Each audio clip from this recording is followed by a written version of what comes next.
busio MANG'ENI eserekari nigo ete ribaga ria busio emiroberio yokwenekia unangu siriere obokongo obogonyara koba bogotenenia oboonchoreria oboke ase ense ya Kenya. Iga nigegochia kwenekia okoigora amabaga nabo igo kwenekia ribaga rinyorora ase aboonchoreria abo bagwesoya ase esekte yo kagokwana somoiga obarentamo ababwatani korwa ase chisekta ao echo chirense yebiombe ebio amo no oboonchoreria oboke mobisoma nase wizara ya cooperatives ne biasara ebike Susan MANG'ENI igatebire buna kwanya nkororo kwe ekegori kia bono ane mono abasae abo borokire okugania gukwegenderia ase oboonchoreria konyara koba bakwegwa ebesa korwa ase eserekari enene iyo irache kobakonya koigora emirango yokwegenderia.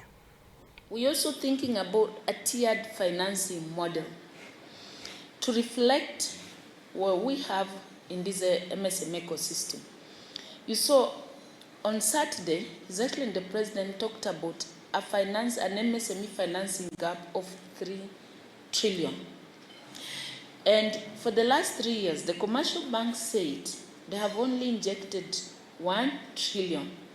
We have a financing gap of 2 trillion. And again, His Excellency the President also said the vast majority of those who are being served are not the bottom of the pyramid that we are targeting. Because the entrepreneurship at the bottom of the pyramid has also an element of livelihood.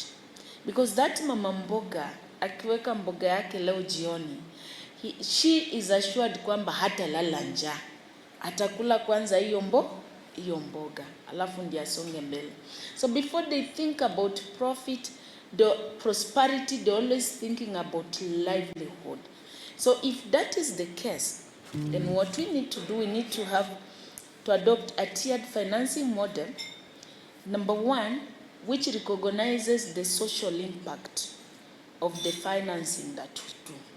That when we give Mama Mboga, and I'm speaking to circles that are being supported and MFIs through KDC, that last mile, that Mama Mboga who comes to borrow your money, when you give that Mama Mboga maybe 5,000, believe you me, not all that 5,000 is being injected into the business.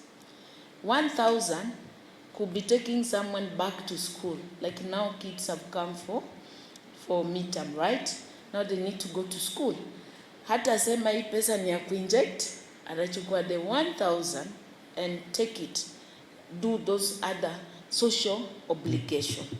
Because in any case, that's the reality that is facing us. There's no way your child will be sick, ujalipa SHA, alafu unasema wacha mimi kwanza ninunue mboga. Utalipa hiyo SHA kwanza, huyo mtoto atibiwe. So the social aspect of the financing, that facility which we've given them, sometimes we behave as if it doesn't exist. So even as you work out your risk, you calculate your risk, you must ask yourself, what portion of this money is going for the social impact? It will be there. Believe you me not.